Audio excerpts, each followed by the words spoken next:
Evangelho de Mateus, capítulo 5, versos 17 e 18.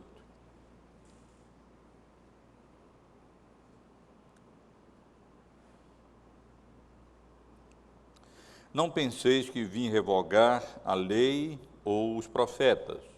Não vim para revogar, vim para cumprir. Porque em verdade vos digo, até que o céu e a terra passem, nem um i ou um tio jamais passará da lei, até que tudo se cumpra. Então, dois versos pequenos, irmãos, vamos relê-los. Não penseis que vim revogar a lei ou os profetas. Não vim para revogar, vim para cumprir. Porque em verdade vos digo, até que o céu e a terra passem, nem um i ou um tio jamais passará da lei, até que tudo se cumpra. Meus irmãos, John MacArthur, um dos pregadores batistas mais conhecidos na América do Norte, com muitos livros traduzidos e publicados na nossa língua, no seu comentário do Evangelho de Mateus, ele faz referência ao livro de um autor chamado Harold Berman, professor de Direito da Universidade de Harvard, que tem como título A Interação entre a Lei e a Religião. E a tese de Berman, esse professor da Universidade de Harvard, é que a cultura ocidental perdeu a confiança na lei e na religião, principalmente porque separou as duas, a lei da religião. E ele conclui que não é possível ter regras viáveis de comportamento sem religião, porque somente a religião proporciona uma base absoluta para a moralidade e para a lei. E o autor do livro manifesta o seu temor de que a sociedade ocidental esteja fadada ao relativismo legal por causa da falta de um absoluto moral que possa nortear as nossas leis. E realmente, quando a sociedade rompe com a ideia de uma legislação, de uma religião autoritativa, o seu único parâmetro que sobra, diz ele, é o comportamento e o relativismo, parâmetro de comportamento é o relativismo existencial, que por sua vez é uma base instável e escorregadia, sobre a qual nenhum sistema autoritativo de lei e moral pode ser construído. Sua tese, portanto, é essa que acabei de ler aqui para os irmãos. Se sem religião não há base estável, firme, para a construção de leis que possam reger o nosso comportamento, a nossa conduta como cidadãos, como pessoas.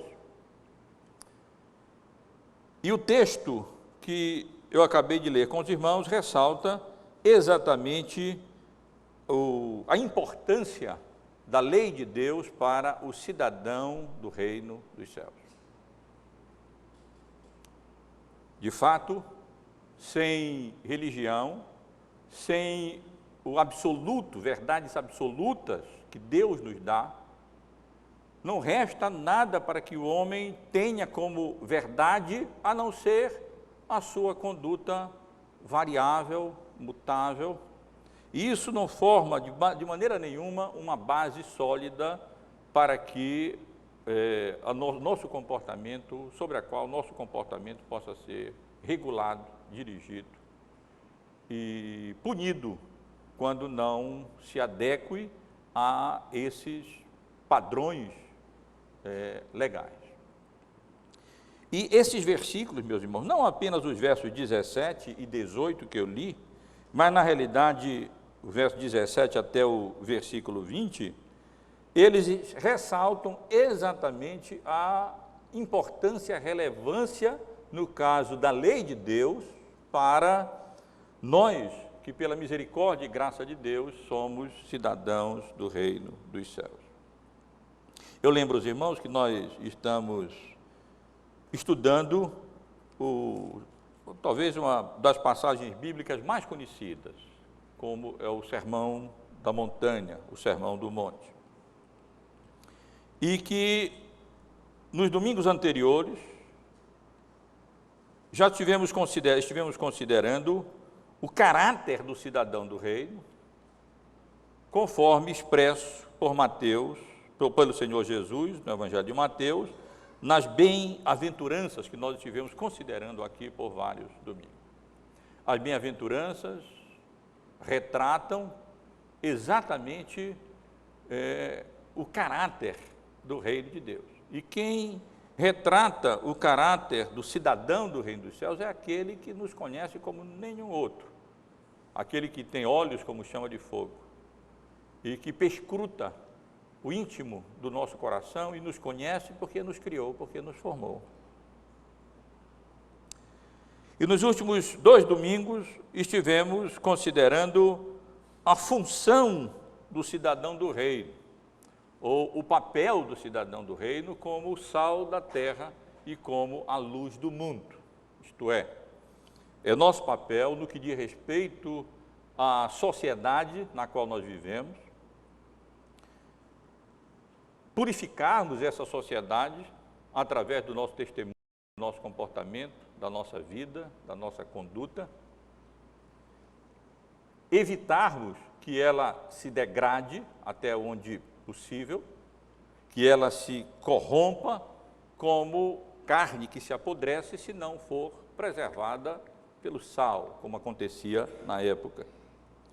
E é nosso papel, mais do que isso, sermos a luz do mundo, revelando o pecado do mundo, as trevas em que esse mundo jaz, e ao mesmo tempo iluminando para dirigir aqueles que jazem nas trevas para o conhecimento da verdade, para o conhecimento do Evangelho, para o conhecimento da graça de Deus em Cristo Jesus. Portanto, já consideramos o que Jesus tem a nos dizer no Sermão do Monte sobre o caráter do cidadão do reino e a função ou as funções ou os papéis do cidadão do reino com relação à sociedade na qual vivemos. E hoje, meus irmãos, no texto que lemos, quero começar a considerar com os irmãos os princípios fundamentais em que a conduta do crente deve estar fundamentada e deve estar alicerçada. Esses versículos 17, os irmãos podem observar na sua Bíblia, até o versículo 20, nesses versos, Jesus, antes de partir, vamos dizer assim, para os particulares dessa relação do crente com a lei de Deus, considerando a questão do homicídio, a questão do adultério, a questão dos juramentos, a questão da vingança, a questão do amor ao próximo, em todos esses temas, Jesus está exatamente considerando a nossa conduta no que diz respeito à lei de Deus. Mas antes de entrar nesses aspectos específicos do comportamento do crente nessa nova dispensação do Evangelho, da conduta do cidadão do reino, no que diz respeito a esses assuntos, repito, ao homicídio, o adultério, os juramentos, a vingança e o amor ao próximo, entre outras coisas, Jesus então estabelece aqui, podíamos dizer, 2 grandes princípios gerais para que pudéssemos compreender a relação da lei com Cristo e a nossa relação dos cidadãos do reino com a lei. Esses versos tratam exatamente disso. Eles estabelecem um alicerce sólido no que diz respeito à nossa conduta, que deve ser dirigida, precisa ser dirigida, tem que ser norteada por absolutos, por verdades imutáveis, que foram estabelecidas por Deus, que refletem a vontade santa, perfeita e soberana de Deus, conforme registrada na sua lei, na sua palavra. E Jesus, então, portanto, antes de abordar de forma mais específica essas questões relacionadas à conduta do cidadão do reino, ele estabelece a função da lei, ou o papel da lei, tanto com relação a Cristo. Sem isso não teria sentido, nós não poderíamos compreender a relação da lei para conosco, a nossa relação com a lei, sem compreender a relação de Cristo com a lei. E nos versos 19 e 20, a nossa própria relação com a lei, quando ele diz: aquele, pois, que violar um destes mandamentos, posto que dos menores, e assim ensinar aos homens, será considerado mínimo no reino dos céus. Aquele, porém, que os observar e ensinar, esse será considerado grande no reino dos céus. Porque vos digo que se a vossa justiça não exceder em muito a dos escribas e fariseus, jamais entrareis no reino dos céus. Deus permitir, semana que vem estaremos considerando esses versos 19 e 20.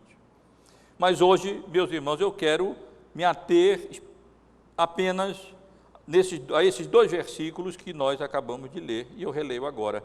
Não penseis que vim revogar a lei ou os profetas. Não vim para revogar, vim para cumprir. Porque em verdade vos digo, até que o céu e a terra passem, nem um i ou um tio jamais passará da lei até que tudo se cumpra. Então quero considerar com os irmãos essa lei do reino, ou mais especificamente esses versículos sob o tema Cristo, o cumprimento da lei. Cristo, o cumprimento da lei. E quero chamar a atenção dos irmãos, em primeiro lugar, para a expressão que nós encontramos aqui no versículo 17, sem o que o texto, sem uma compreensão adequada dessa expressão, o texto todo fica sem sentido para nós. Ou seja, a expressão, a lei e os profetas. Não pensei que vim revogar a lei ou os profetas. E eu chamo a atenção dos irmãos para o fato que, ao tratarmos dessa expressão, ao considerarmos o significado dessa expressão, nós estaremos considerando o sentido da lei. Ou seja, com que sentido essa expressão é utilizada e, na realidade, o que é que significa essa expressão, a lei e os profetas. Isso é que eu quero primeiro considerar com os irmãos. E quero dizer aos irmãos que a expressão lei e os profetas significa, em termos mais gerais, todo o Antigo Testamento. Essa era uma expressão corriqueira, é uma expressão usual na Bíblia para se referir às escrituras escritas, inspiradas por Deus até então. Evidentemente que até aqui não havia ainda sido escrito o Novo Testamento. Havia apenas o Antigo Testamento. E uma maneira corriqueira, normal, usual de se referir a todo o Antigo Testamento é exatamente através dessa expressão, a lei e os profetas. Apenas para ilustrar, aqui no Evangelho de Mateus, no capítulo 7, por exemplo, no versículo 12, nós lemos: tudo quanto, pois, quereis que os homens vos façam, assim fazei-o vós também a eles, porque esta é a lei e os profetas. Pouco adiante, se os irmãos quiserem verificar, no capítulo 11, no versículo de número 13, no versículo 13, nós lemos: porque todos os profetas e a lei profetizaram até João. Se forem um pouco mais adiante, para o capítulo 22, verso de número 40, com relação aos 2 grandes mandamentos: amarás ao Senhor teu Deus de todo o teu coração, de toda a tua alma e de todo o teu entendimento, e a teu próximo como a ti mesmo. No verso 40 nós lemos: destes 2 mandamentos dependem toda a lei e os profetas. Eu apenas selecionei essas três passagens aqui em Mateus para ilustrar o fato de que essa é uma expressão corriqueira que os irmãos poderão encontrar várias vezes na Bíblia, no Novo Testamento, para se referir ao Antigo Testamento como sendo a lei e os profetas. Isso em termos gerais, mas mais especificamente, a expressão se refere ou significa a lei de Deus e a sua interpretação e aplicação pelos profetas. O que, na verdade, os profetas do Antigo Testamento faziam não era simplesmente prever o futuro. O que menos eles faziam era prever o futuro. Aqui e ali, nos profetas, há ocasiões em que Deus revela de antemão aquilo que ele faria aos seus profetas. E eles registravam isso para a edificação da igreja, no Antigo Testamento. Mas o que mais os profetas fizeram foi exatamente interpretar a lei e aplicar a lei ao povo, exortando, corrigindo, repreendendo, admoestando, ou mesmo animando, encorajando o povo. Mas essa era a função principal dos profetas, era entender a lei, interpretar a lei e, com base na lei, então ensiná-la e orientá-lo, o povo, e explicar a vontade de Deus revelada na sua lei, especialmente nos 5 primeiros livros do Antigo Testamento, conhecidos como o Pentateuco. Mais especificamente ainda, essa expressão, da maneira como utilizada por Jesus nesse contexto, se refere ou inclui 3 tipos de lei. Se nós, como crentes, não compreendermos essa distinção, nós estaremos fadados, digo eu, a muita confusão na nossa compreensão do Antigo Testamento. E nós temos visto que isso tem acontecido no meio evangélico, quando o Antigo Testamento é empregado sem maiores considerações, de forma indevida, em algumas igrejas ditas evangélicas. Mas precisamos ter em mente, irmãos, que quando Jesus usa essa expressão, a lei e os profetas, especialmente se referindo à lei, ele está incluindo aqui, nessa passagem, as leis cerimoniais judaicas, as leis civis, ou também conhecidas como leis judiciais, e as leis morais. Por leis cerimoniais, nós nos referimos àquelas leis que regulavam o culto no Antigo Testamento, naquela sua forma, como Deus havia estabelecido própria para aquela dispensação, aquela antiga dispensação, aquela dispensação conhecida como a dispensação da lei.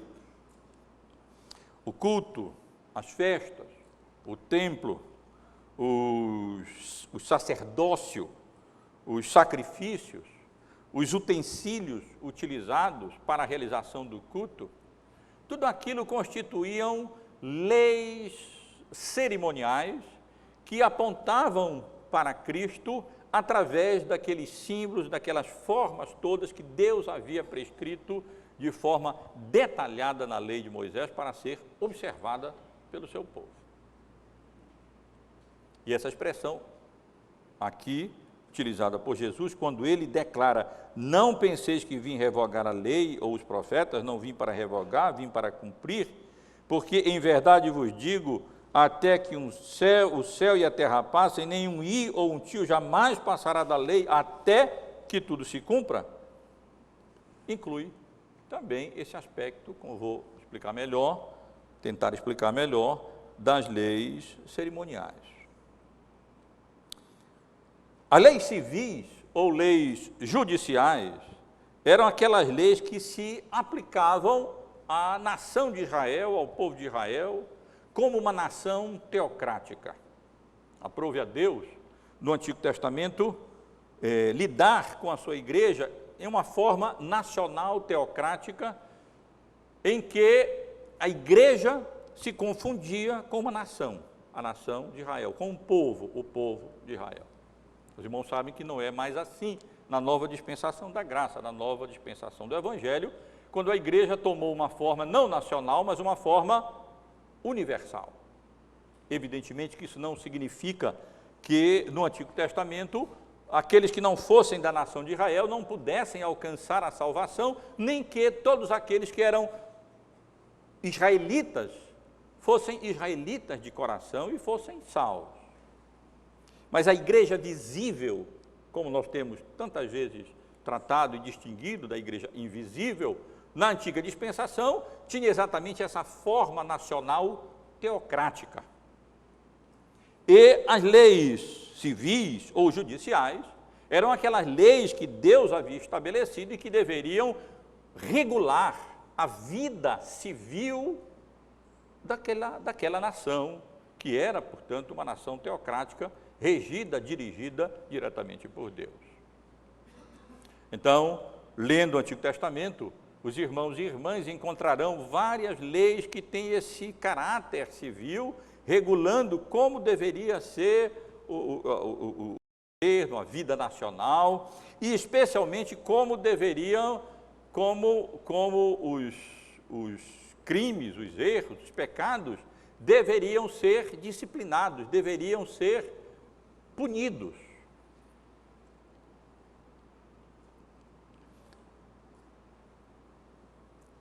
E a lei de Deus, a expressão lei de Deus se refere também às leis morais, aquelas leis que regulavam a conduta, a vida, isto é, mais especificamente os 10 mandamentos, que foram concedidos ao povo de Deus e que representa exatamente a vontade santa e perfeita de Deus, quando corretamente compreendidos, entendidos, conforme eles se encontram registrados no capítulo 20 do livro de Êxodo. Não terás outros deuses diante de mim, não farás para ti imagem de escultura, não tomarás o nome do Senhor teu Deus em vão, lembra-te do dia do sábado para o santificar, honra teu pai e tua mãe, não matarás, não adulterarás, não furtarás, não dirás falso testemunho contra o teu próximo,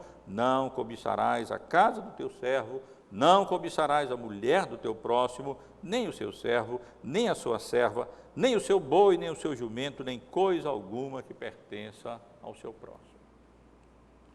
Nós já tivemos a oportunidade de, mais de uma vez, abordar, considerar os 10 mandamentos, no sentido como eles são interpretados, especialmente pelos nossos símbolos de fé, particularmente o nosso catecismo maior, no sentido amplo, como eles devem ser interpretados, visto que Jesus nos autoriza exatamente aqui nesse Sermão do Monte, nas sessões que nós continuaremos a considerar nos próximos domingos, aqui no capítulo 5, no capítulo 6, como esses mandamentos devem ser compreendidos, devem ser interpretados, devem ser entendidos. Não de forma estrita, específica, como se matar significasse apenas tomar uma arma e tirar a vida de alguém, mas no sentido amplo, no sentido lato, conforme Jesus nos autoriza a interpretar esses mandamentos, quando ele mesmo diz sobre o homicídio, que se nós nos irarmos contra o nosso irmão sem motivo, sem razão, na verdade, nós já estamos sendo culpados da quebra desse mandamento, e assim por diante. Então, irmãos, pela expressão a lei e os profetas, conforme nós encontramos aqui, não penseis que vim revogar a lei aos profetas, não vim revogar, vim para cumprir. Jesus se refere à lei de Deus, a lei de Deus de forma geral no Antigo Testamento, incluindo todos esses aspectos, as leis cerimoniais, as leis civis ou judiciais e as leis morais. Inclui, portanto, toda a vontade santa, perfeita de Deus, conforme expressa no Antigo Testamento, incluindo as leis, repito, cerimoniais, as leis civis ou judiciais e as leis morais. Mas vamos avançar um pouco, e uma vez que nós já estabelecemos o sentido da expressão a lei e os profetas, conforme utilizada por Jesus aqui, vamos considerar um pouco uma outra expressão fundamental para a compreensão dessa passagem bíblica, isto é, a expressão em que Jesus diz: não vim para revogar, vim para cumprir. Não vim para revogar a lei ou os profetas, ou a interpretação das leis.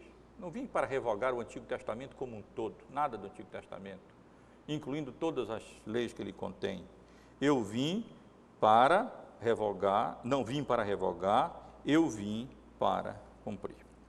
E ao considerarmos essa expressão, essa segunda expressão, não vim para revogar, mas para cumprir, nós estaremos considerando o cumprimento da lei, ou procurando responder a seguinte pergunta: em que sentido Cristo não veio revogar, mas veio para cumprir a lei? E para compreendermos isso, é bom saber que revogar, a palavra aqui utilizada no grego como revogar, katalusai, significa destruir, significa anular, quebrar, abolir, revogar. Poderia ler com os irmãos várias passagens bíblicas que ilustram exatamente esse significado com que essa expressão, essa palavra é usada na Bíblia. Destruir, anular, quebrar, abolir, revogar. Jesus está dizendo: eu não vim fazer isso. Eu não encarnei e assumi a natureza humana e vim a este mundo para destruir a lei de Deus. Não, não. Não pensem assim.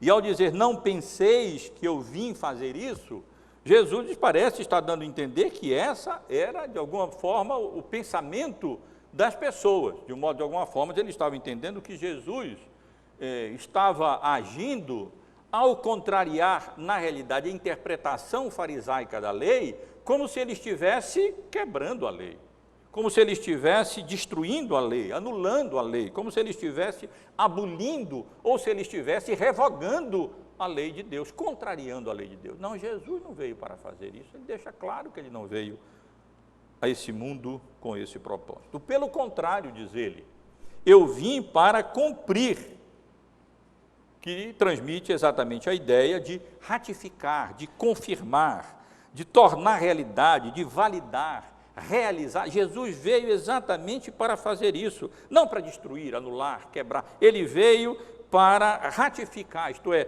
confirmar. Ele veio para realizar, ele veio para validar mesmo a lei. E a sua prática demonstra exatamente isso. Os irmãos já devem lembrar, não tem tanto tempo assim, que consideramos a passagem bíblica aqui em Mateus, em que Jesus é tentado pelo diabo no deserto.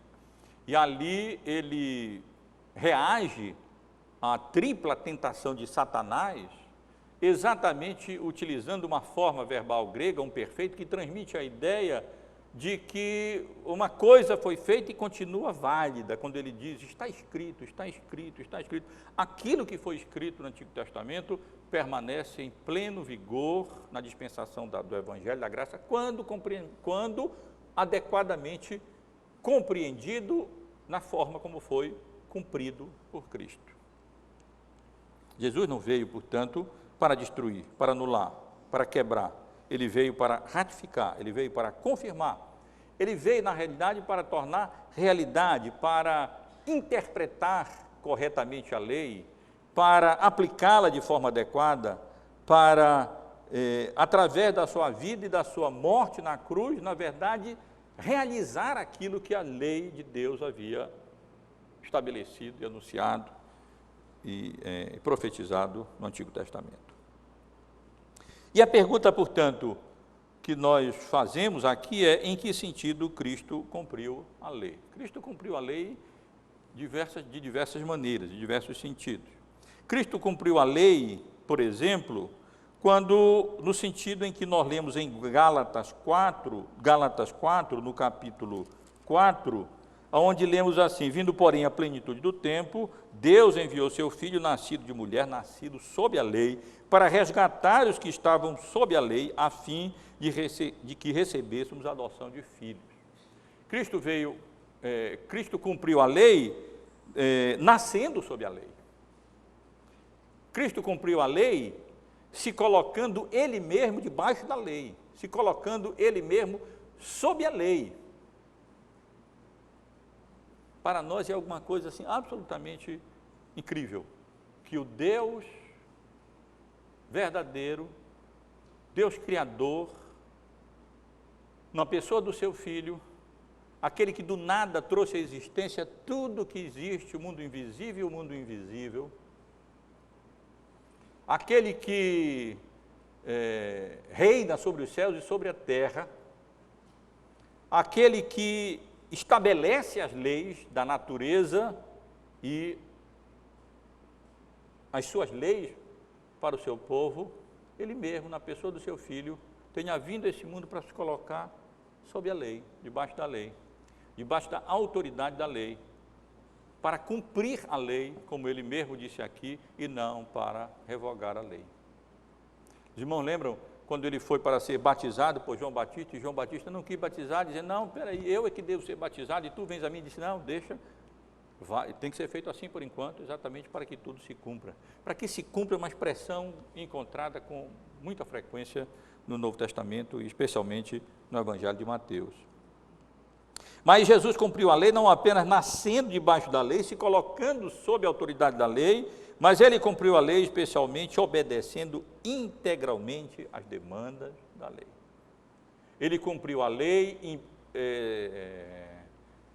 obedecendo de forma plena, cabal, integral, completa a lei, como nosso cabeça representativo, como segundo Adão, que Adão, o nosso primeiro cabeça representativo, não conseguiu cumprir. Ele falhou flagrosamente, como nós sabemos. Ele caiu, ele não obedeceu à lei de Deus, à vontade de Deus sintetizada naquele mandamento original: não comereis da árvore do fruto do conhecimento do bem e do mal, porque se comerem, certamente morrerás.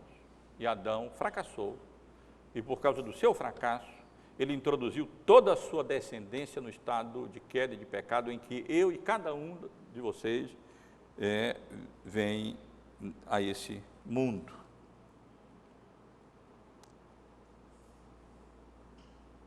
Então, Cristo cumpriu a lei também no sentido em que Ele obedeceu integralmente à lei.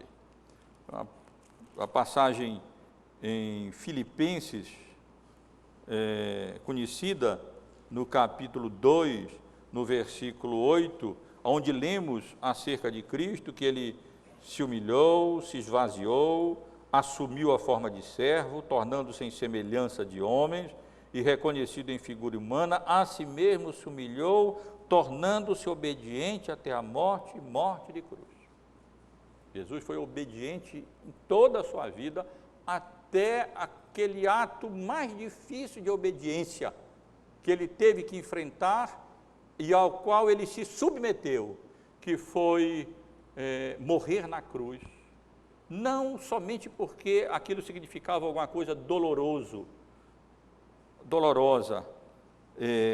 mas porque ali ele experimentaria a distância do Pai, o afastamento do Pai, porque ele estaria carregando toda a culpa dos nossos pecados. E ao morrer na cruz, ele estaria sendo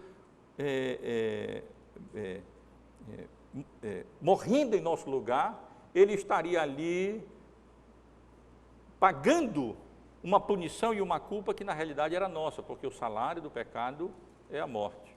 E para que nós não morrêssemos, visto que somos todos culpados, Cristo veio e então se deu por nós. E ali ele sofreu não apenas a morte, mas ele experimentou, num certo sentido, a morte espiritual, porque se distanciou da manifestação da graça, do amor do Pai para com ele. Mas Cristo cumpriu a lei também, meus irmãos, cumprindo e realizando as promessas e os símbolos e as figuras e todos aqueles tipos que foram empregados no Antigo Testamento para se referirem na realidade em Cristo e que tinham cumprimento em Cristo. Eu não preciso me demorar com relação a isso, mas os irmãos sabem bem como o Antigo Testamento está cheio de profecias, está cheio de símbolos, está repleto de figuras, está repleto de tipos que apontavam exatamente para Cristo, anunciavam Cristo, profetizavam Cristo.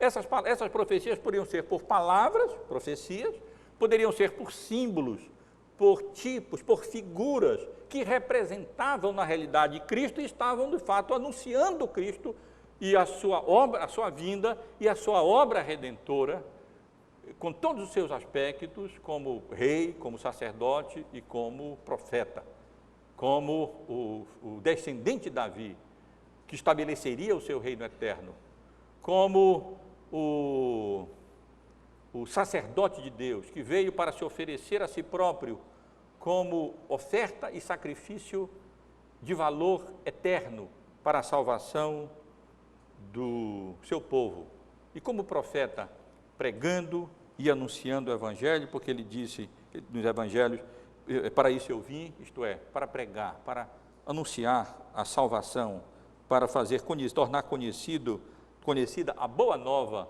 do Evangelho, que agora há esperança para pecadores que se refugiarem debaixo do seu sangue e crendo na suficiência, na eficácia da obra que ele veio realizar e realizou por nós na cruz do Calvário. Na segunda carta aos Coríntios, no capítulo 2, no capítulo 1, na verdade, desculpem, no versículo 20, nós lemos uma declaração que diz assim: porque quantas são as promessas de Deus, tantas tem nele, o contexto deixa claro, em Cristo, o sim, porque também por ele é o amém, para a glória de Deus, por nosso intermédio. Aqui Paulo declara todas as promessas de Deus, tem em Cristo o seu cumprimento, tem em Cristo o sim, tem em Cristo o amém, tem em Cristo a realização, a confirmação, a ratificação, enfim, tem em Cristo o seu cumprimento. De um modo ou de outro, todas essas profecias do Antigo Testamento, todos esses tipos do Antigo Testamento, todas as figuras e os símbolos, eles se referem a Cristo, eles anunciam Cristo, eles apontam para Cristo e para a sua obra salvadora e sua obra redentora. E também, e de uma forma muito especial, Cristo cumpriu a lei, morrendo na cruz e ressuscitando. Cristo cumpriu as determinações de Deus e a lei de Deus, especialmente o salário do não cumprimento da lei de Deus, que é a morte. Não porque ele não houvesse cumprido a lei de Deus, porque nós já dissemos que ele cumpriu na íntegra, mas porque nós não cumprimos a lei, e ele então veio com o propósito de expiar a nossa culpa, nos redimir dos nossos pecados, pagar o nosso débito, somente como esse débito poderia ser pago e quitado, isto é, com a morte, porque, repito, o salário do pecado é a morte. Sem sangue não há expiação de pecados, nem o pagamento do pecado. E Cristo veio e morreu na cruz do Calvário, e foi exatamente a sua morte redentora que cumpre a lei, não apenas no sentido em que ele morreu em nosso lugar e, portanto, pagou e cumpriu o que precisava ser feito e que nós não poderíamos fazer, ou se fizéssemos, seria morrer, para então pagar o salário do pecado. E Cristo veio e Cristo fez isso. Mas, na realidade, o significado é muito mais amplo da morte de Cristo, porque foi exatamente através da sua morte, como vou indicar um pouco mais adiante, que ele pôde cumprir todos esses aspectos da lei de Deus, da maneira como nós vamos agora considerar. Então, meus irmãos, vimos aqui o significado da expressão a lei e os profetas, vimos o significado dessa outra expressão, não vim para revogar, vim para cumprir, e Cristo veio para cumprir a lei, cumpriu a lei em todos esses sentidos, em outros sentidos, nós poderíamos nos delongar mais nesse assunto. Mas uma terceira expressão, nessa passagem bíblica, precisa ser considerada. Ela como que sintetiza todo esse versículo 18, a expressão até que o céu e a terra passem. Quando lemos, porque em verdade vos digo, até que o céu e a terra passem, nem um i ou um tio jamais passará da lei até que tudo se cumpra. Em que sentido? Eu pergunto, nada passa da lei de Deus sem que tudo se cumpra, conforme Jesus mesmo declarou. Em que sentido nada passa, nem jamais passará esse mundo, jamais teremos a inauguração do estado eterno, a segunda vinda de Cristo em glória e a consumação do seu reino eterno sem que tudo se cumpra. Tudo que a lei declarou através das suas profecias, através das suas expressões legais, através das leis cerimoniais, através das leis judiciais, através da lei moral, através dos seus tipos, dos seus símbolos, das suas figuras. Jesus deixa claro, não passará esse mundo, não virá uma nova ordem, uma ordem eterna, um estado eterno que nós aguardamos. Quando Jesus retornar em glória, os nossos corpos forem ressuscitados, a não ser que tudo se cumpra. E para enfatizar isso, Jesus faz referência a um i e um tio, conforme a nossa tradução, apenas essa tradução é para dar sentido para nós, porque a referência aqui é exatamente a menor letra do alfabeto hebraico, que é uma letra pequenininha e que às vezes quase nem faz tanta falta, porque nem confere tanto significado, quase, às vezes nem se pronuncia direito, quase, só pouco, no Antigo Testamento. E faz referência se os irmãos repararem, as letras hebraicas, elas são feitas e tem umas pontinhas lá, como se fosse um chifrezinho, em cada final, em cima das letras, aquela pedacinho do desenho ali da letra. É uma forma de Jesus expressar essa realidade de que nada da lei vai deixar de se cumprir. Tintim por tintim, ela vai se cumprir. Eu não sei se essa expressão ainda existe, né?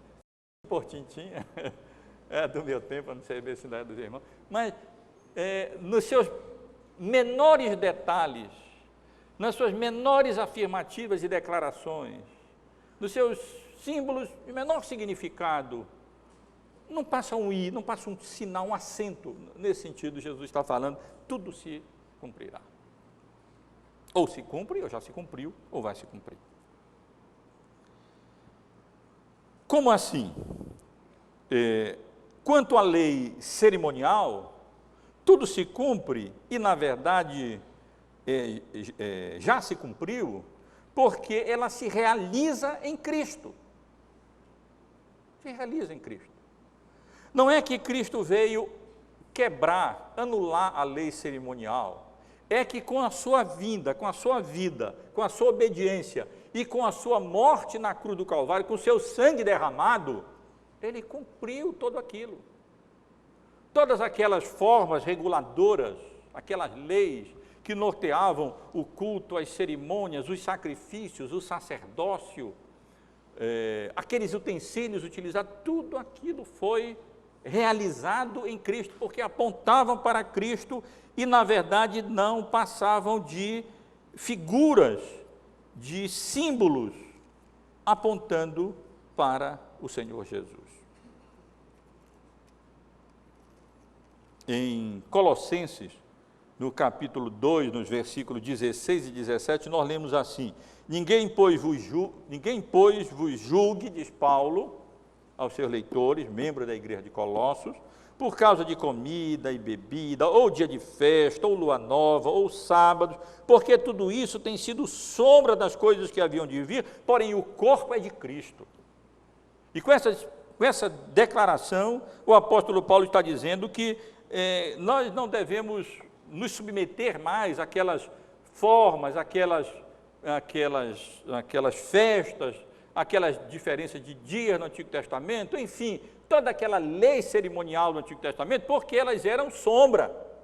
E elas se cumprem em Cristo, que é o corpo, que é a realidade prefigurada e anunciada e simbolizada naquelas leis cerimoniais e naquelas práticas litúrgicas e culticas características do Antigo Testamento. Meus irmãos, eu tenho a impressão que isso é uma das questões, às vezes, menos compreendida. Os nossos pais reformadores, eles compreenderam isso muito bem. A luta deles contra o tradicionalismo católico foi exatamente por causa dessa compreensão que eles alcançaram. A luta dos nossos pais puritanos foi a mesma com relação ao cerimonialismo católico, porque eles compreenderam claramente essa realidade. Ninguém, pois, vos julgue por causa de comida e bebida, ou dia de festa, ou lua nova, ou sábados, por causa de todas aquelas festas e liturgia, e culto, e sacrifício, e ofícios sacerdotais e levíticos próprios do Antigo Testamento, porque elas se cumpriram em Cristo, que é a realidade tipificada naquelas sombras. Mas com isso, espero que fique claro para os irmãos, Jesus não está quebrando a lei, Jesus não está rompendo com a lei, Jesus não está anulando, não está abrogando a lei de forma nenhuma. Na realidade, ele está cumprindo a lei. E já que essas sombras todas apontavam para Cristo, ele era o corpo e o corpo veio, evidentemente que o corpo torna obsoleta a sombra. Não há mais necessidade de sombra quando nós temos o corpo. E nesse sentido, Jesus pode dizer: eu não vim para abolir, eu não vim para quebrar, eu vim para cumprir, eu vim para realizar. Porque essas leis apontavam exatamente para mim e para minha obra salvadora, redentora, em todos os sentidos. Para o meu sangue derramado na cruz, tudo isso estava sendo concretizado, tudo isso estava sendo realizado, tudo isso estava sendo, todas essas leis cerimoniais estavam sendo consumadas em Cristo. É nesse sentido que Paulo afirma em Gálatas 3, verso 24, que a lei é um aio para nos conduzir a Cristo, porque também nesse sentido, porque as formas do Antigo Testamento, esses símbolos do Antigo Testamento, todos eles deveriam conduzir para Cristo, eles apontavam para Cristo, eles eram sombra de Cristo. A lei cerimonial no Antigo Testamento, com todas as suas regulações, com todas as suas cerimônias, com todos os seus ofícios, aquilo tudo era sombra de Cristo. Pode-se dizer que, portanto, ele quebrou? Não. Ele cumpriu, ele realizou, ele consumou. Ele que era o corpo, veio em lugar da sombra. E, portanto, evidentemente que não há mais sentido nenhum em qualquer prática dessas leis cerimoniais do Antigo Testamento. Não porque elas tivessem sido abrogadas ou como Jesus mesmo diz aqui, revogadas, sem ser cumpridas. Bom, era preciso tem uma lei, nós temos que usar cinto de segurança no carro. Então tem a lei, simplesmente abroga a lei. De uma hora para outra não tem mais a lei. Não foi isso que Jesus veio fazer. Ele veio para cumprir e cumpriu, e portanto, ao cumprir, está se cumprindo aquilo que ele diz aqui. Eu não vim para revogar, eu vim para cumprir, e nada vai passar sem que tudo se cumpra. Os céus e a terra vão passar nessas formas em que eles se encontram, porque eles serão redimidos, serão restaurados, e teremos novos céus e nova terra, onde habitaremos com o corpo glorificado. Mas a lei de Deus não passará. sem que ela seja cumprida. E esse aspecto da lei de Deus já foi cumprido por Cristo. Com relação à lei civil, ela também foi consumada com a obra de Cristo. Repito, não anulada, mas foi consumada. Quando Cristo veio a esse mundo, quando ele nasceu de mulher, nasceu debaixo da lei, e ele cumpriu a lei, e ele foi obediente até a morte, morte de cruz, e derramou o seu sangue, e cumpriu todas aquelas leis cerimoniais, ele inaugurou uma nova etapa ou fase na história da redenção. É o que nós chamamos de a nova dispensação, ou a dispensação da graça, ou a dispensação do Evangelho. Ele inaugurou uma nova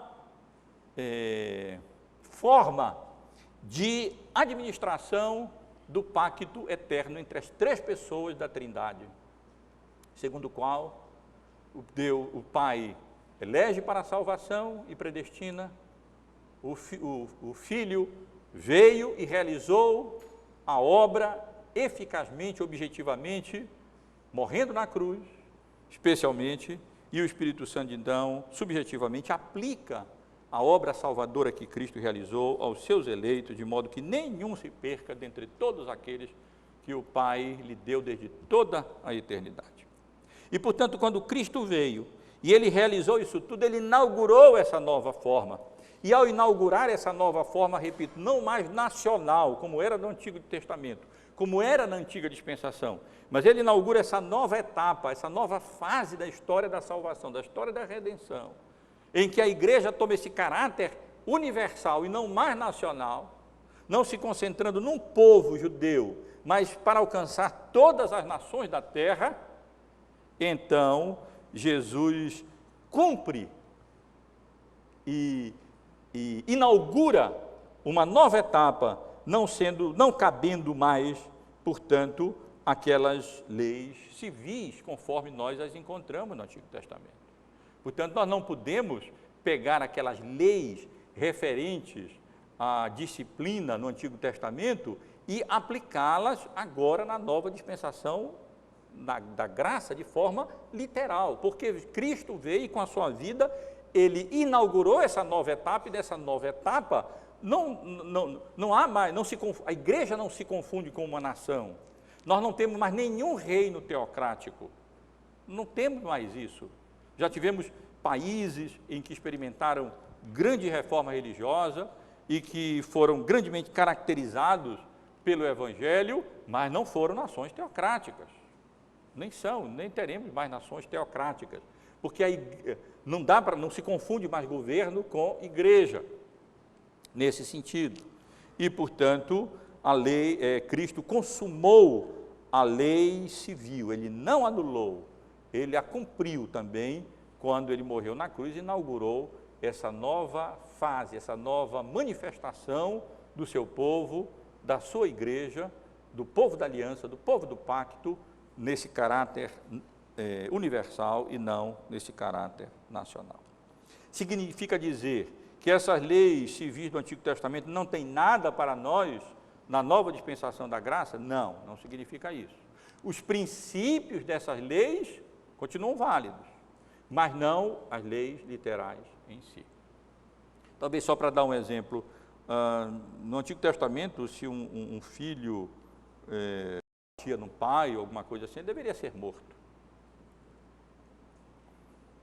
Fiquem tranquilos que não há nenhuma sugestão da gente ressuscitar esse tipo de lei. Graças a Deus que isso fica claro dos nossos estudos na Bíblia.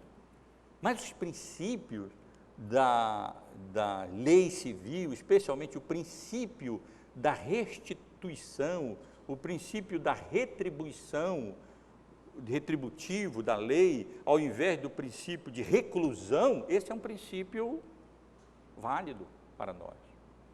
E é interessante, os países veem que não funciona esse negócio de punir com prisão, enche de presídio, constrói mais presídios, não cabe, coloca as pessoas lá, ao invés de se corrigir, elas se corrompem cada vez mais e não chegam à conclusão de que esse princípio de reclusão definitiva, como castigo penal, como lei penal, não funciona.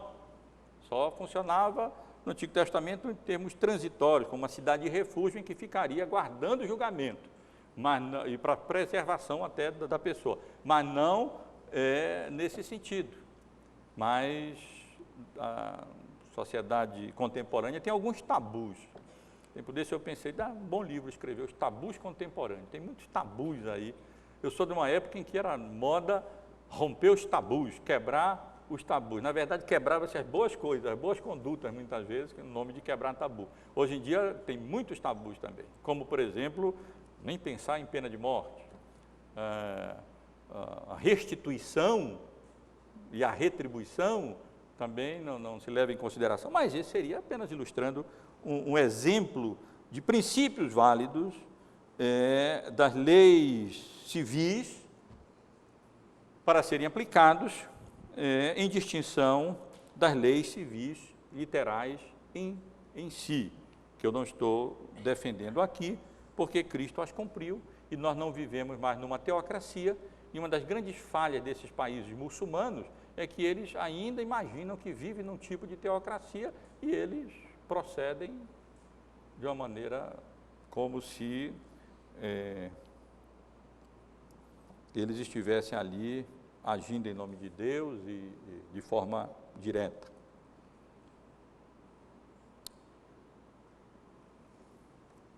E Cristo, até que os céus e terra passem, também será cumprida a lei moral. Nesse aspecto da lei moral, ela permanece como expressão da vontade de Deus, quando corretamente interpretada e aplicada, como Cristo faz e nos ensina exatamente aqui no Sermão do Monte.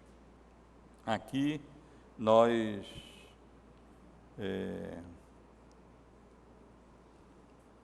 Jesus deixa claro que a sua lei continua.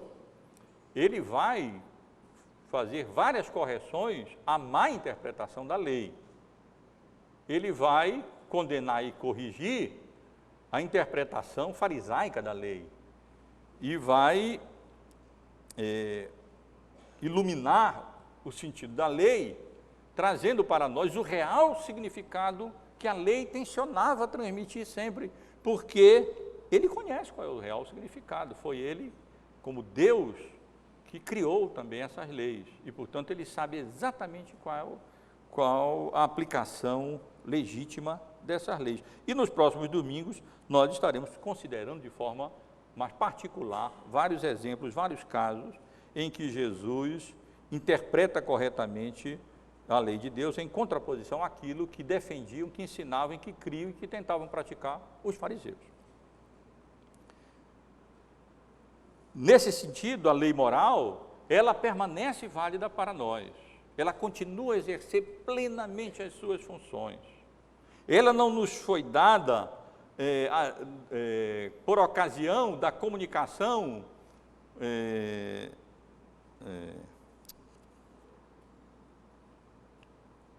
eu vou dizer, a lei não é para nós uma lei pesada, não é para nós um jugo para o crente. Para o crente, a lei de Deus é agradável. Ela não nos condena mais na nova dispensação e não nos condena, nunca condenou ninguém que se refugiou em Cristo. Ela não veio com esse propósito, ela não foi dada com esse objetivo. A lei moral veio para manifestar o pecado, como sabemos muito bem, para revelar a nossa natureza corrompida e pecaminosa. A hipocrisia é uma das consequências da queda. E o povo judeu não conseguia, de um modo geral, ver-se condenado pelos seus atos. Se consideravam bons, justos, retos, povo especial de Deus, sobre quem estava o favor de Deus. Os gentios não, eram os cães lá fora. Eles não.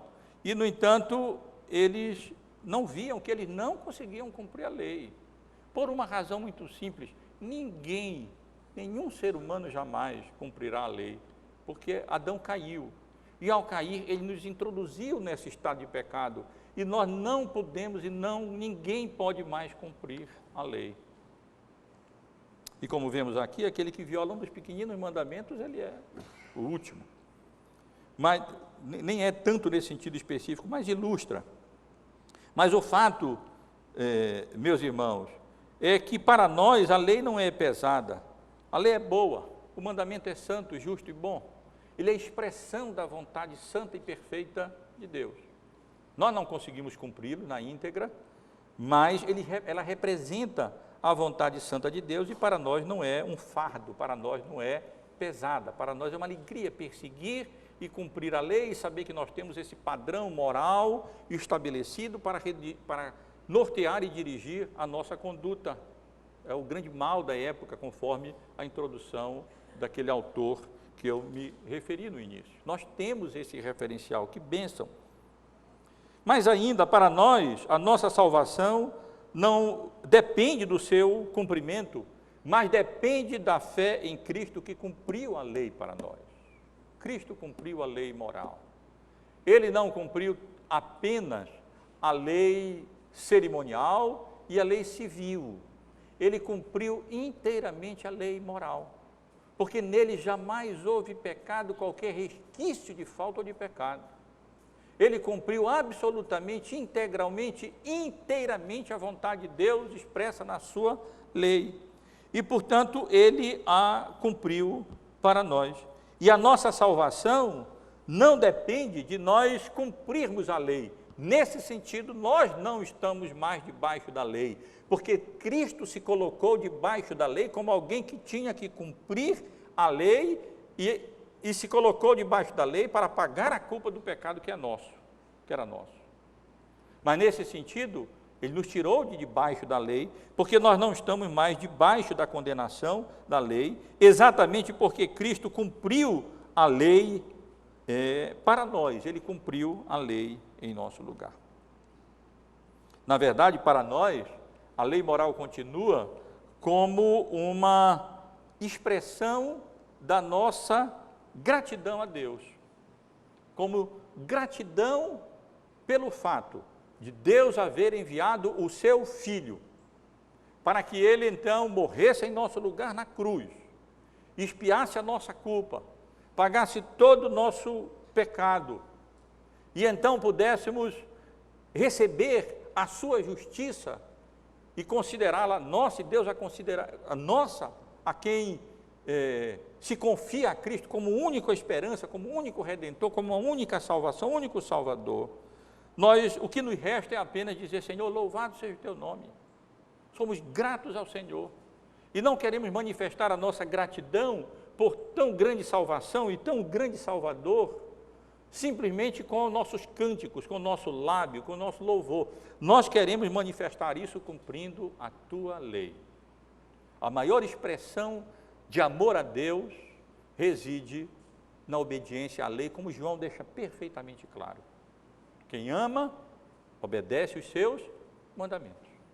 Porque essa é a expressão da nossa gratidão por Deus ter se feito carne, ter se feito homem, ter vindo a esse mundo, ter morrido em nosso lugar na cruz e carregar sobre ele a culpa dos nossos pecados, a penalidade da lei. E então, tendo tido uma vida completamente obediente, absolutamente santa, poder considerar a nós, nos imputar a sua justiça e ter imputado a ele a nossa culpa e o nosso pecado. Mas ainda, meus irmãos, com relação à lei moral, com o auxílio do Espírito Santo e com base na obra salvadora de Cristo Jesus, é que nós, na realidade, podemos dizer assim, talvez, cumprimos a lei, ou a lei se cumpre em nós, a lei moral de Deus se cumpre em nós. Nesse particular, há uma passagem muito importante, em Romanos, capítulo 8, especialmente os 4 primeiros versículos, aqui o apóstolo Paulo explica isso que seria uma ponte para o que nós vamos considerar aqui no próximo domingo. Estamos vendo a relação de Cristo com a lei. Ele não veio para destruir, ele veio para cumprir a lei.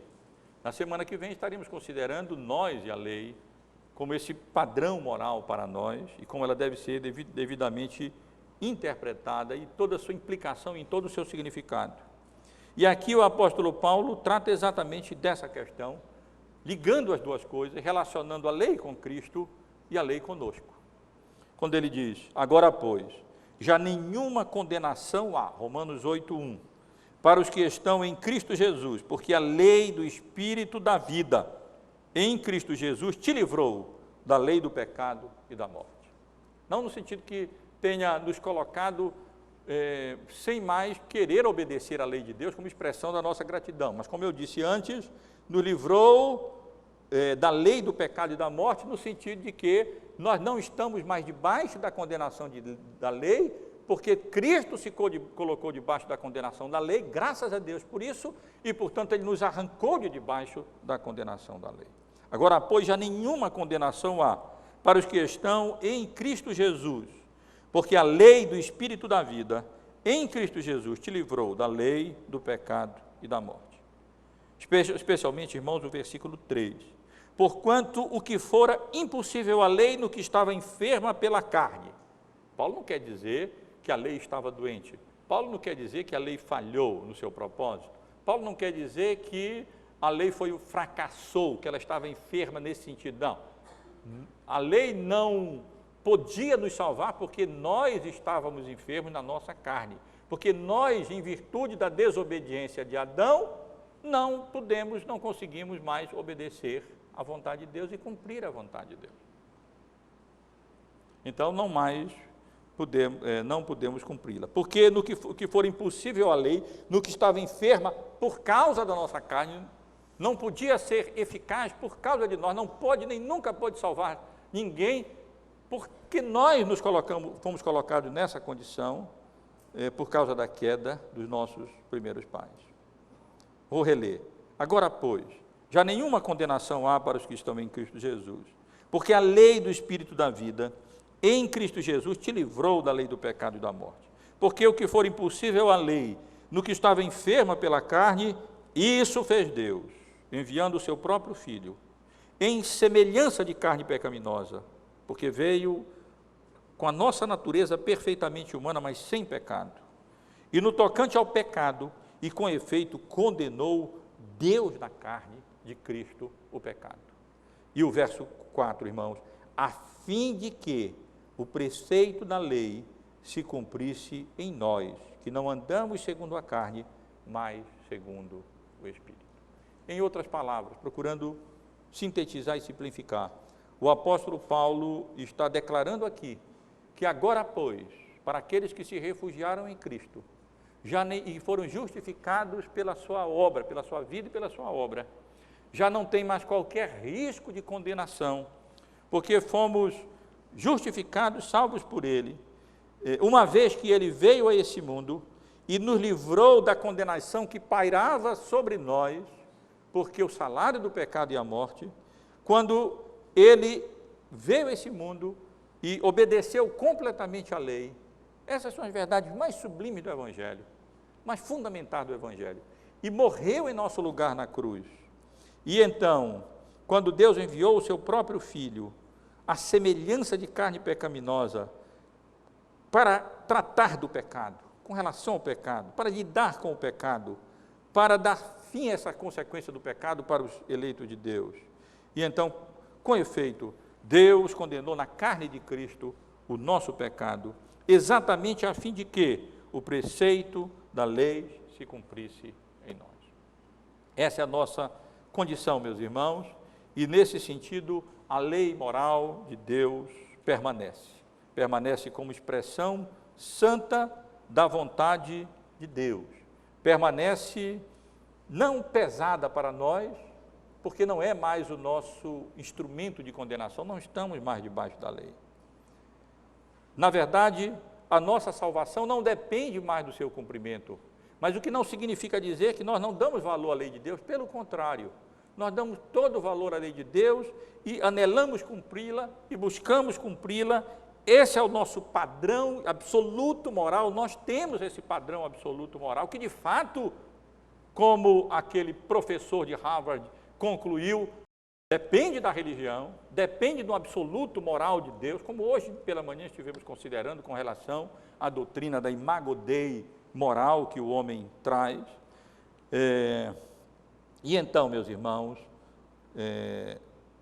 temos essa redenção, essa salvação, por meio da obra salvadora e redentora que Cristo realizou por nós na cruz do Calvário, e aí expressamos a nossa gratidão por Ele, não como um jugo, não é assim que a lei permanece para nós, não como um peso, não como uma ameaça de condenação, não como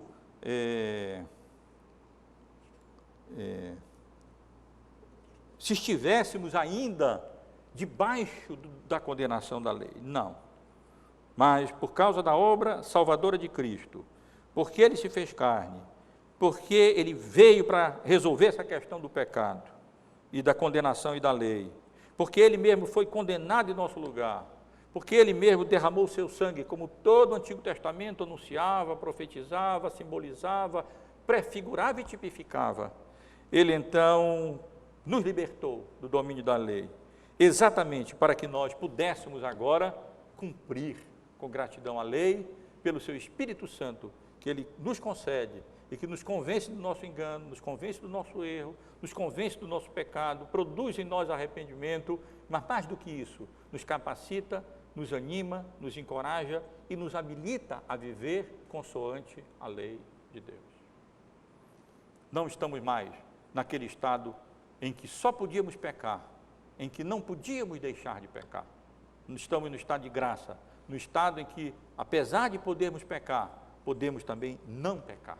Pela graça de Deus, pela obra de Cristo, que cumpriu a lei moral, as exigências da lei moral, que Adão não pôde cumprir naquele simples preceito que sintetizava toda a lei de Deus e que ele desobedeceu,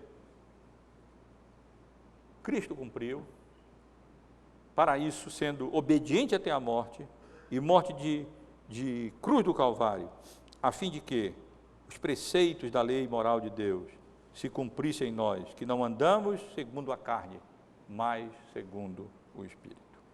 Quero apenas ressaltar, meus irmãos, dessa exposição desses 2 versículos relacionados a Cristo como cumprimento da lei, extraindo daqui, ou enfatizando apenas essas lições principais para nós. Primeiro, quanto à autoridade da lei, a autoridade das Escrituras de um modo geral. Cuidado, temos aqui uma lição em termos de advertência, cuidado. Quem rejeita a autoridade das Escrituras, rejeita a autoridade de Cristo e fica sem absolutos morais. Quem rejeita a autoridade de Cristo, da lei, do Antigo Testamento, na realidade, rejeita a autoridade de Cristo, porque Cristo disse, eu não vim para revogar, eu vim para cumprir. E quem afirma que o Novo Testamento não vale, que ele está errado, ou que quando corretamente compreendido, no que diz respeito à sua lei moral, não se aplica mais a nós, que entendem essa dispensação da graça como fosse um afrouxamento da vontade de Deus para nós, com relação à nossa retidão, justiça e santificação, quando isso nunca esteve nos planos de Deus com relação à nova dispensação da graça, à nova dispensação do Evangelho. Pelo contrário, se a nossa justiça não exceder em muito a dos fariseus, jamais entraremos no reino dos céus.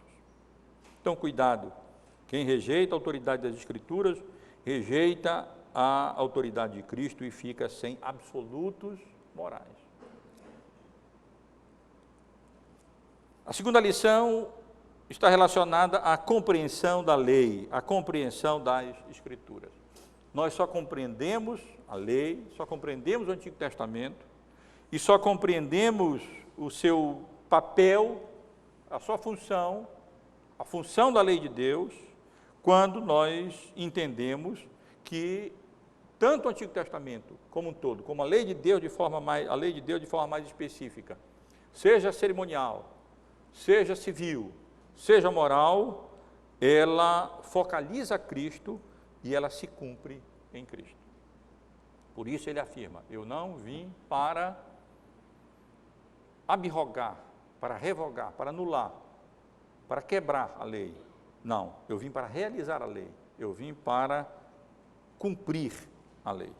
E se nós quisermos, portanto, entender o Antigo Testamento, teremos que entendê-lo na sua relação com Cristo. Não simplesmente extraindo alguns preceitos morais, como exemplo da vida dos heróis da fé do Antigo Testamento, nós podemos extrair dos preceitos dos exemplos bons de qualquer crente.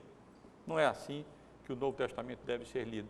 Ele deve ser lido e entendido como focalizando Cristo, como prefigurando Cristo, como simbolizando Cristo e como sendo cumprido em Cristo.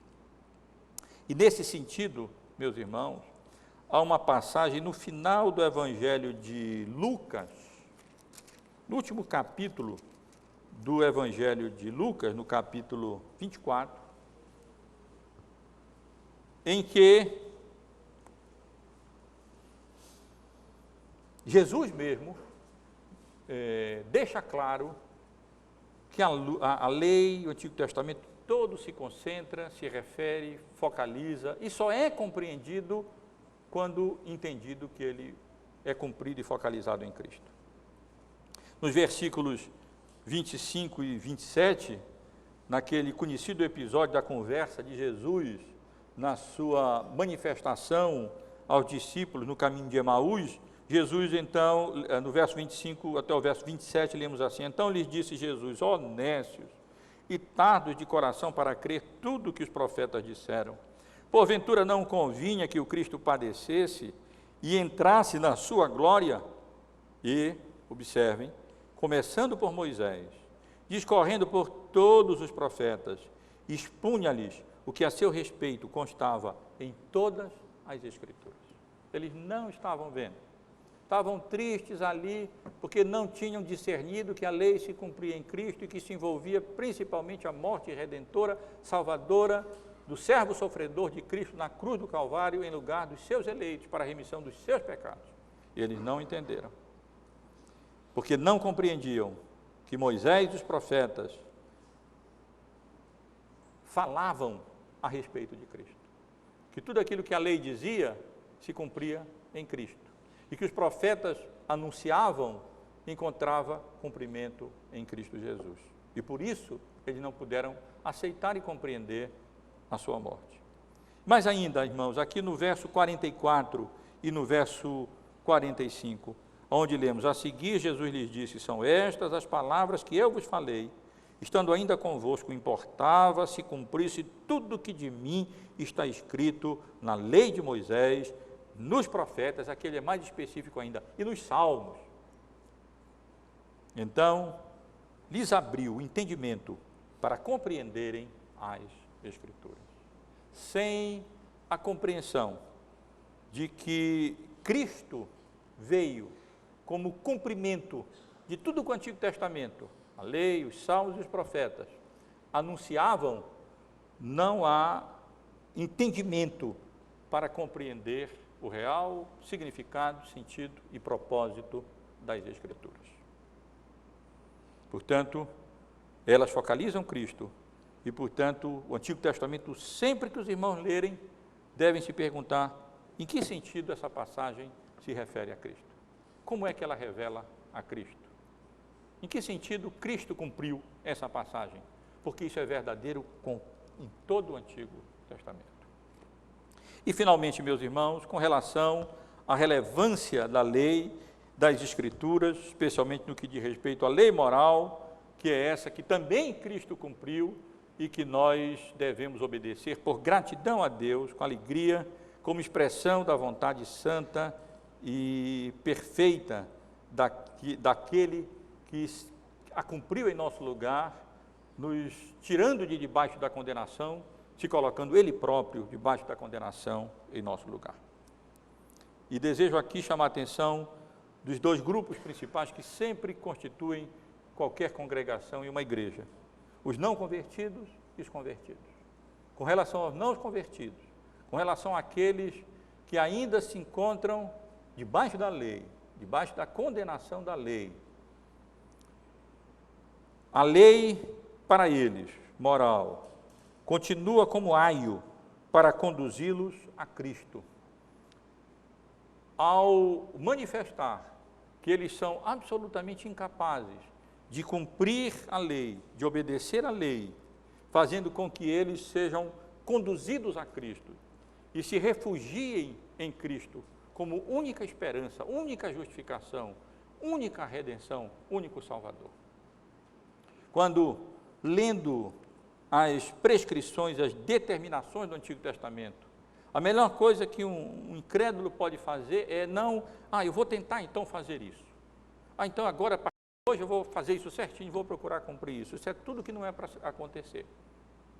Não que não possa acontecer isso, mas o alvo maior é que, à medida em que você faz isso, você tenha olhos para perceber e descobrir que você não pode cumprir. Que por mais que você tente, você jamais conseguirá. Pelas suas próprias forças, você jamais cumprirá a lei. Pela sua vontade própria, pelo seu arbítrio, pela sua determinação, pela sua boa vontade, você jamais alcançará justificação através do cumprimento da lei. Porque só um a cumpriu. E esse foi o Verbo que se fez carne e habitou entre nós, cheio de graça e de verdade. E a cumpriu na íntegra, até o fim, até a morte, incluindo aquele terrível morte de cruz do Calvário. Para os convertidos, portanto, o papel da lei é conduzi-los a Cristo, é fazer como fez conosco, quando nós procurávamos de alguma maneira nos justificar e ser retos, ou por boas obras, ou por isso, ou por aquilo, de uma ou outra maneira, e então nós concluímos, nós não conseguimos, e pela misericórdia e graça de Deus, fomos guiados para Cristo, como a nossa única esperança, como nosso único Salvador, como nosso único justificador, como aquele que cumpriu a lei para que a lei se cumprisse em nós, como aquele que se colocou debaixo da condenação da lei para que a lei não nos condenasse, para que fôssemos arrancados debaixo da condenação da lei. Então, para aqueles que não conhecem a graça de Deus, devem ser conduzidos a Cristo e devem se refugiar a Cristo como estão, como se encontram, porque Ele veio exatamente para salvar, para morrer, e veio para salvar e para morrer por aqueles que são descritos, como nós já consideramos aqui no Sermão do Monte, nas Bem-aventuranças, aqueles que se veem como pobres de espírito, como indigentes espirituais. Aqueles que, pela graça de Deus, à luz da lei de Deus, choram por causa dos seus pecados e se tornam como crianças, sabendo que não têm justiça própria e, portanto, confiando e dependendo completamente, inteiramente da graça de Deus e da obra salvadora de Cristo por nós na cruz. Agora, com relação a nós, meus irmãos, seu povo, que outrora nos encontrávamos exatamente nessa mesma condição, mas que não por mérito nenhum, por virtude qualquer nossa, nenhuma nossa, mas exclusivamente pela misericórdia e pela graça de Deus, nos refugiamos em Cristo e fomos redimidos do nosso pecado e fomos arrancados daquele terrível estado de condenação, debaixo da condenação da lei, da morte, da condenação, do inferno. Cristo nos resgata de lá e nos tirou de lá e nos salvou. Para nós, meus irmãos, apenas duas palavras. Primeiro, gratidão no nosso coração. Gratidão a Deus por enviar o seu Filho, nascido de mulher, nascido sob a lei,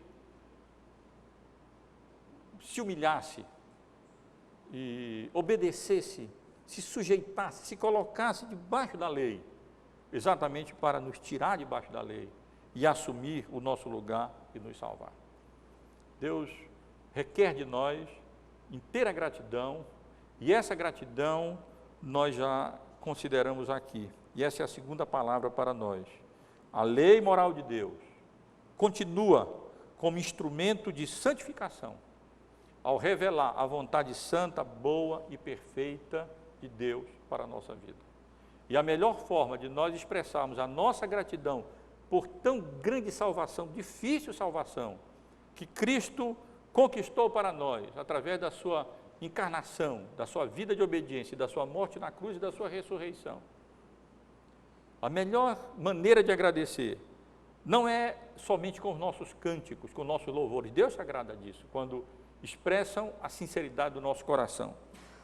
Mas em procurarmos, com a graça de Deus, com a ajuda do seu Espírito, através do bom uso diligente, fiel, dos meios de graça que Deus nos concedeu, sua palavra, sacramentos, a oração, o culto, a comunhão com os irmãos,